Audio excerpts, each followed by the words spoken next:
this robot is so portable, we can keep that robot anywhere in our lab. And you can see that the space required for storing this robot is very small. Even in this particular very small box, we can easily store this particular robot. Okay. So now we are going to take out this robot and we will try to connect it to the computer.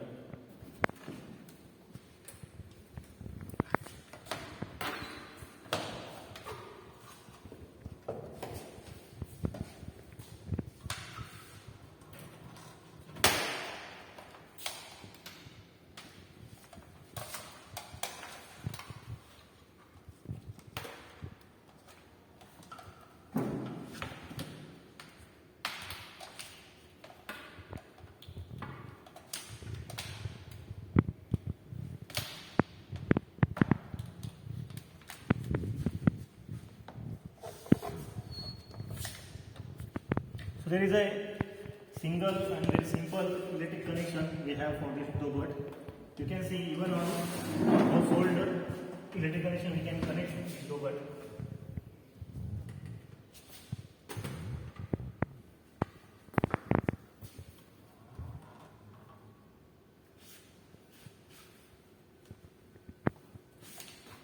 And we have a local button also here. When you press this button, then the robot will start.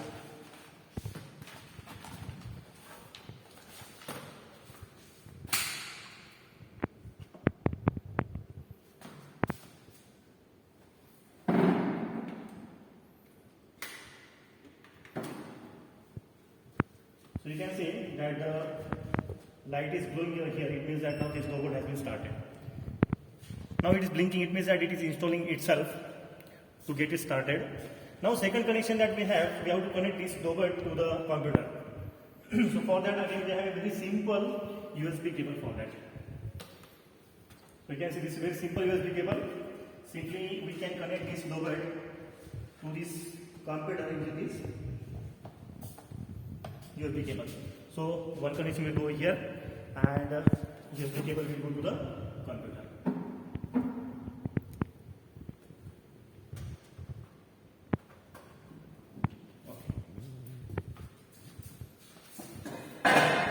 Now, to operate this robot, we have a software that is called as Robot Studio. As the name of this robot is robot, and to operate this, we have a Robot Studio software that we have installed.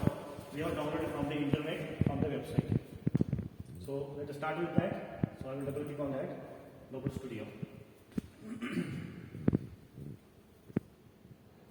So now initially you must have seen that when I have installed this particular robot, then all the links were moving anyway. But now you can see here that these links are now locked.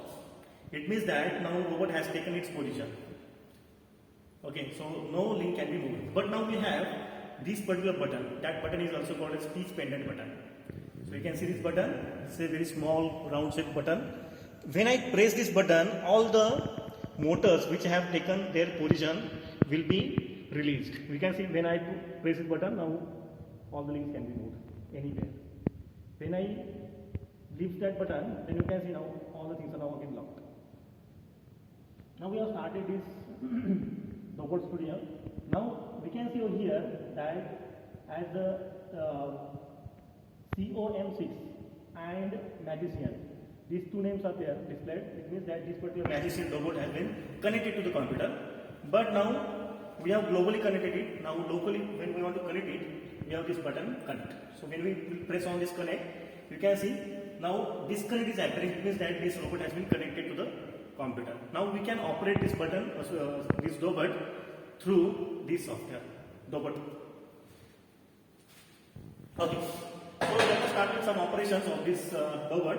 Now, to see the execution of this robot, now we have many different options available, many different modules also there in this particular software. We can control the motions of the robot. Okay. Now you can see over here in this particular panel on the right side of the software.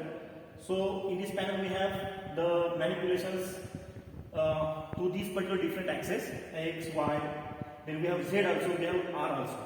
R means rotation of the base, X, Y, Z means the position of the end effector of this dobot in X direction, in Y direction, in Z direction. Okay, now when I press over here, like suppose I will press X plus, you can see it is moving in the X direction, forward direction. When I will press over here X minus direction, you can see it will go to the minus direction of the X. In the same way, we can move the end effector in Y minus direction, so it will go on that side, and Y plus means it will go on the maybe our right side. In the same way, we have Z also. Z means vertical position of the end effector. So when you press Z plus, it will go up, and when we press Z minus, it will go down. And the rotation of the base, we can see. If I press R plus,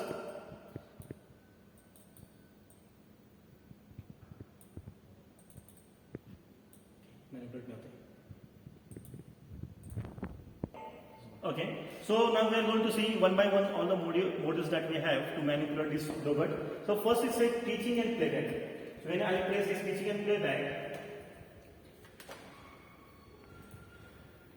okay, so in teaching and playback module, we have to teach this robot so that the robot will act accordingly as we have taught it.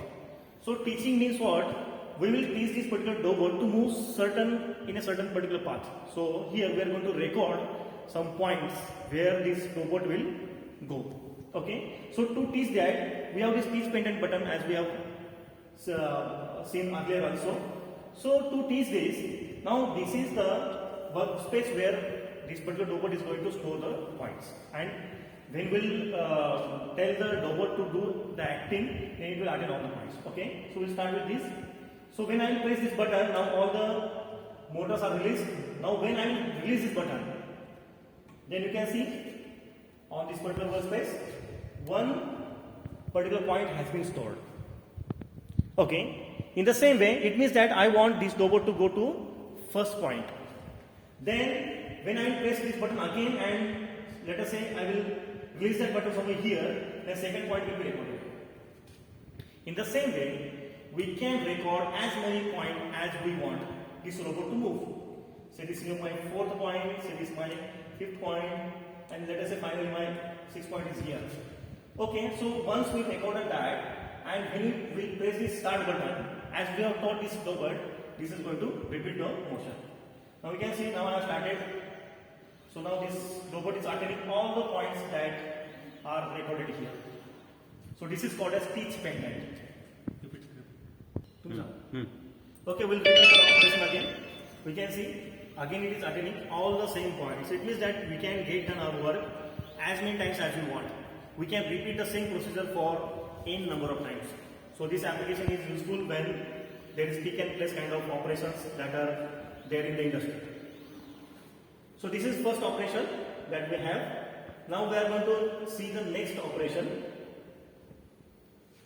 The operation that we have is leap motion.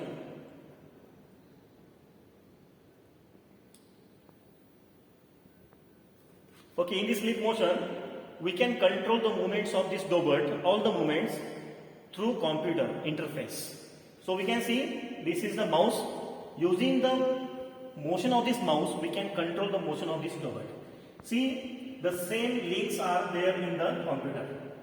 Now when I will go, this pointer, the mouse pointer, let us somewhere here, let us say the first link, when I will press this button, and when I will move this particular mouse pointer in the computer, in the same way this robot is going to move. Then let us say I want to rotate this base. I will press over here and then I will rotate.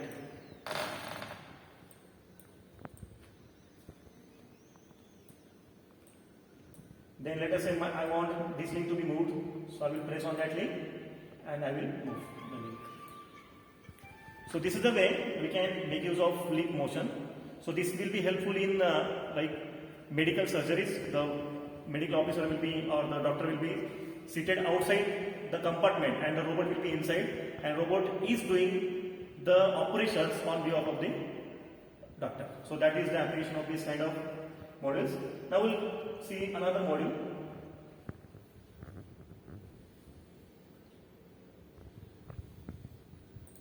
Write and draw. Okay, start. Okay, as we have seen, this robot is very versatile robot. We can attach any kind of end gripper to this particular robot end effector. We can see this is the end effector, and so this is one of the attachments. So in this way we have so many attachments. Let us start with this. So I'm going to attach this particular pen to this robot so that it can write something for us. And we are going to see how magically the robot is going to control its motion. Okay, so let us connect it. So I have connected this pen to this robot. Okay, now using this particular module, I am going to write something with the help of this robot so that we can understand how effectively and perfectly this robot is manipulating its motion. Okay, so to do that, let us take one paper. Let us say this is that paper, and here we are going to write something. Okay, now here using this module, what I will do, that I will write something. So this is a space. Here I am going to write something. So these two lines is nothing but the workspace of the robot, where the robot can be moved. Okay, so I will write something here. To do that, we have different options available over here: input shapes, input text. So we can put the input shapes also, or we can write something in this particular space so that the robot will write for us. So we'll start with this input text. So I will click on this input text, and here we have to write something. Say I will write my name over here, say Mangesh. Also we have different options available. Do you want a single line or double line, bold, underline, italic? So all the options are available, even fonts are also available. So let us click OK. So this Mangesh name is now came over here. So I will reduce the size. Okay, somewhere here. Now this particular point is showing the position of this robot now. When I will change the position, we can say the position of this point will also change. It means that now we can easily imagine where the name is to be written. Okay, now here to write the name, that is also one of the questions, because we have to tell the robot where to write, at what horizontal plane. So to do that, we have one option. We are going to press this button and we'll tell the robot, so here is my horizontal plane where I want to write. Then for that I will press over here Auto Z. Auto Z, when I will press this Auto Z option, it means that it will understand at that Z position I have to write the name. Okay, now I will start the operation. So let us start with this. Start. Then we will press this start. Then you can see how this robot is going to write the name for us.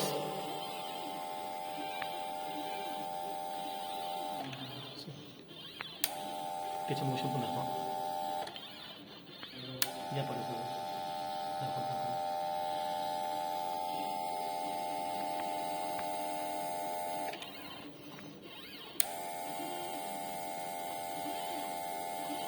Now I have hold this particular paper because no clips are available over here, so I need to hold it. Otherwise, because of the pressure of this robot, the page may move.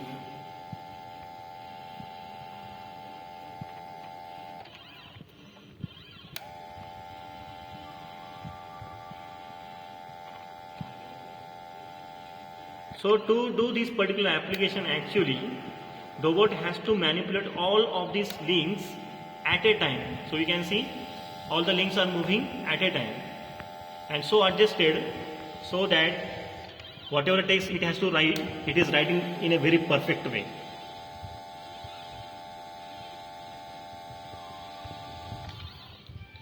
Okay, so this is all about. You can see how nicely the robot has written the name.